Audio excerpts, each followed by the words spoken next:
ایک بادشاہ کی 7 بیٹیاں تھیں۔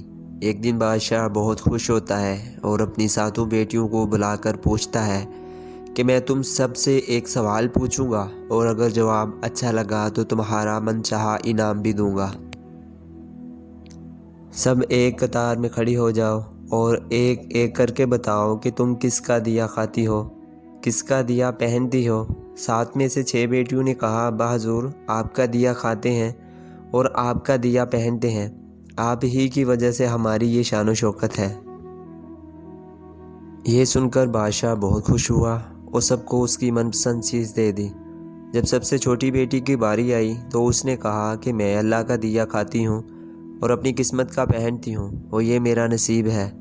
بادشاہ یہ سنتے ہی آگ بگولا ہو گیا اور کہنے لگا اے کمبخت، تو نے میری ناشکری کی ہے، تجھے اس کی سزا ضرور ملے گی۔ شہزادی نے کہا جو حکم ابا حضور۔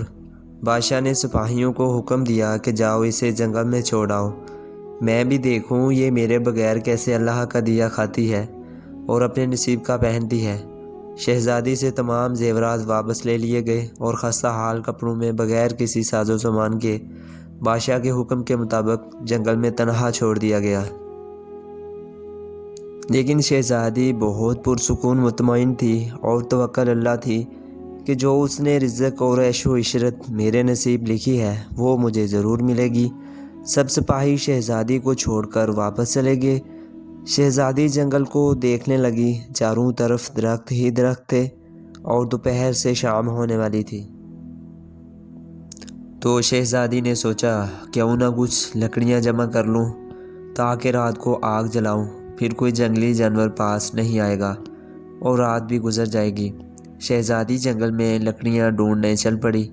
اس کی نظر ایک جھونپڑی پر پڑی جہاں باہر ایک بکری بندھی ہوئی تھی اور اندر سے کھانسنے کی آواز آ رہی تھی۔ پہلے تو شہزادی بہت حیران ہوئی کہ اتنی ویران جگہ پر جھونپڑی۔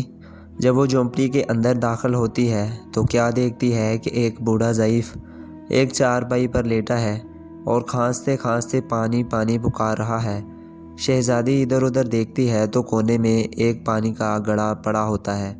وہ گلاس میں پانی بھر کر بوڑھے ضعیف کو پلاتی ہے اور جھونپڑی کی صاف صفائی کرتی ہے۔ اتنے میں بوڑھا ضعیف شہزادی سے پوچھتا ہے کہ بیٹی تم کون ہو اور اتنے بڑے جنگل میں تم اکیلی کیا کر رہی ہو؟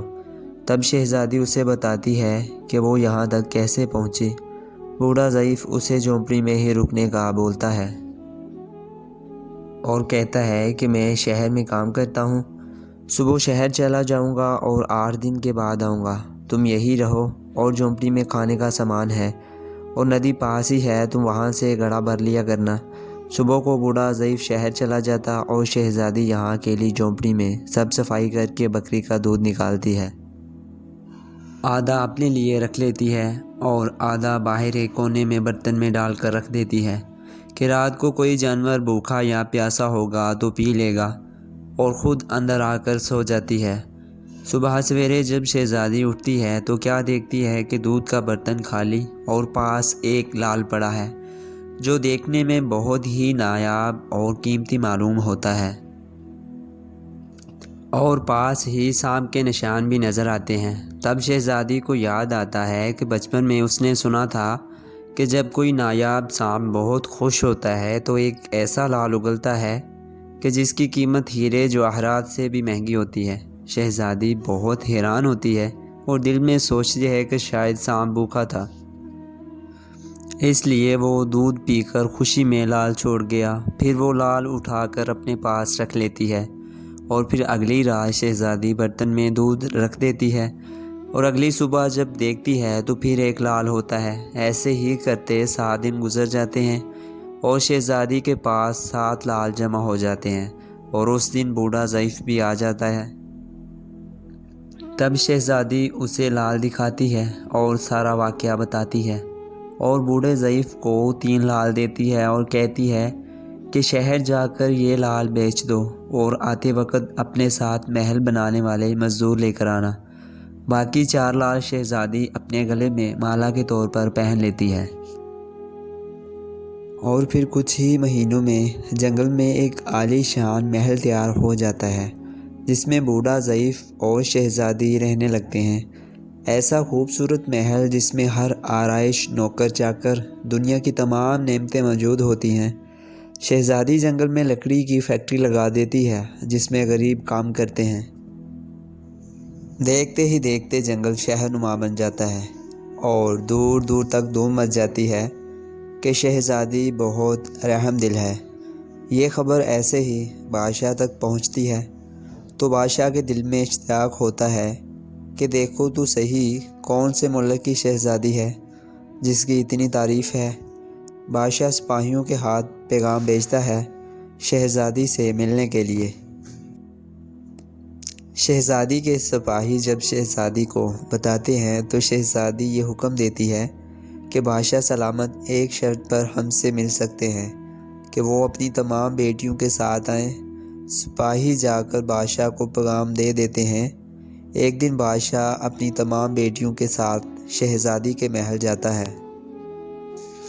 شہزادی ان سب سے ملتی ہے، چہرے پر نقاب کر کے، اور ان کے لیے 7 رنگ کے کھانے پیش کرتی ہے اور ہر کھانے کے ساتھ اسی رنگ کا جوڑا زیورات پہن کر آتی ہے۔ محل کی شان و شوکت، خوبصورتی اور شہزادی کا انداز بادشاہ اور باقی تمام شہزادیوں کو بہت حیران اور متاثر کرتا ہے۔ آخر میں بادشاہ شہزادی سے کہہ ہی دیتا ہے کہ تم میری بیٹی کی جگہ پر ہو اور میں بھی تمہارے کہنے پر اپنی تمام بیٹیوں کے ساتھ آیا ہوں، پھر ہم سے یہ پردہ کس لیے؟ بہت اصرار پر شہزادی کہتی ہے ٹھیک ہے، میں تیار ہو کر آتی ہوں۔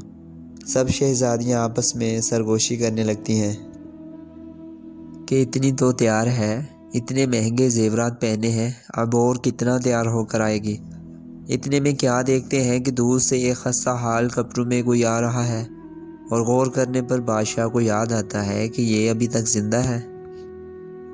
میں تو سوچتا تھا کہ اسے جنگل کے جانور کھا گئے ہوں گے، اور جب میں نے اپنے سپاہیوں کو اس کی خبر لینے بھیجا تھا تب انہوں نے ہی بتایا تھا کہ وہاں شہزادی کا کوئی نام و نشان نہیں ہے، تو یہ کیسے ممکن ہے؟ بادشاہ خوشی سے جھوم اٹھتا ہے اور کہتا ہے شہزادی کو بلاؤ، میں تمہیں شہزادی سے آزاد کروا کے لے جاؤں گا، چاہے وہ تمہاری قیمت میری ساری بادشاہت مانگ لے۔ یہ سنتے ہی شہزادی بولتی ہے نہیں ابا حضور، میں ہی وہی شہزادی ہوں، اور میں نہ کہتی تھی کہ میں اللہ کا دیا کھاتی اور اپنے نصیب کا پہنتی ہوں، بس اسی اللہ نے مجھے کہاں سے کہاں پہنچا دیا ہے کہ آج میں آپ سے بھی زیادہ امیر ہوں۔ پھر شہزادی اپنا تمام حال بیان کرتی ہے کہ وہ اس مقام تک کیسے آئی، اور دکھاتی ہے اپنے گلے کی مالا جس میں ابھی بھی 4 لال موجود ہوتے ہیں۔ یہ بات سنتے ہی باقی تمام شہزادیاں دل میں رشک کرنے لگتی ہیں اور سوچتی ہیں کہ اے کاش ہم نے بھی تب یہی کہا ہوتا کہ اللہ کا دیا کھاتی ہیں اور اپنے نصیب کا پہنتی ہیں۔